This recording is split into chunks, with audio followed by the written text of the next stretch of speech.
Ғылыми әдісті мәсіхшілік сенімге Иса Мәсіхтің жеке тұлғасын зерттеу үшін қолдану қателік болар еді. Өйткені, ғылыми тұрғыдан зерттелу үшін оқиға өлшеуге, құбылысқа, эксперимент жүргізуге немесе қайта-қайта қайталануды бақылауға байланысты болуы тиіс.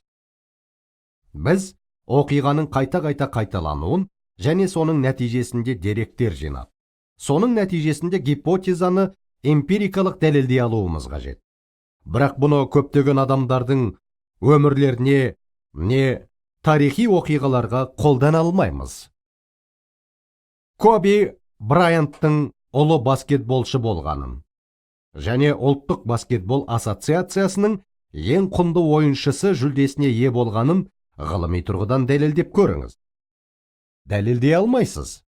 Сіз оны қадағалау жүргізіп, деректер жинап, гипотезаны эмпирикалық тексеретін, бақыланатын ортада қайталай алмайсыз.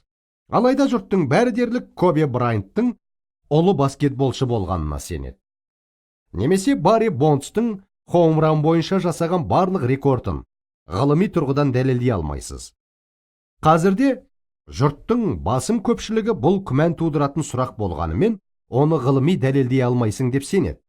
Өйткені сіз оны қадағалау жүргізіп, деректер жинап, гипотезаны эмпирикалық тексеріп бақыланатын ортада қайталай алмайсыз.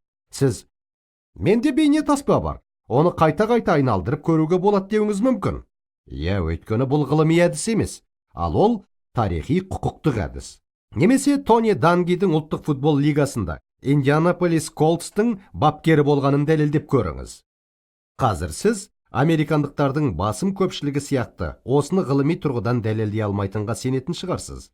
Өйткені сіз оны қадағалау жүргізіп, деректер жинап, гипотезаны эмпирикалық тексеріп бақыланатын ортада қайталай алмайсыз. Стэнфорд университетінде мен Исаның өлімнен қайта тірілуі туралы дәріс беріп, сөзімді аяқтап көптеген студенттер мен профессорлармен қарым-қатынас жасап жатқанда, бір студент былай деді: мен ғылыми факультетінің аспирантымын.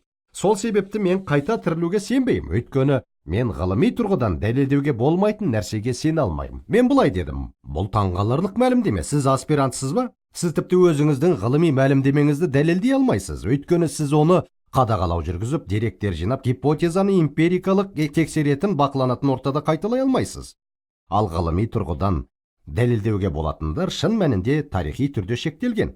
Тарихта орын алған тұлғаға немесе оқиғаға келгенде біз тарихи құқықтық әдісті қолдануымыз қажет.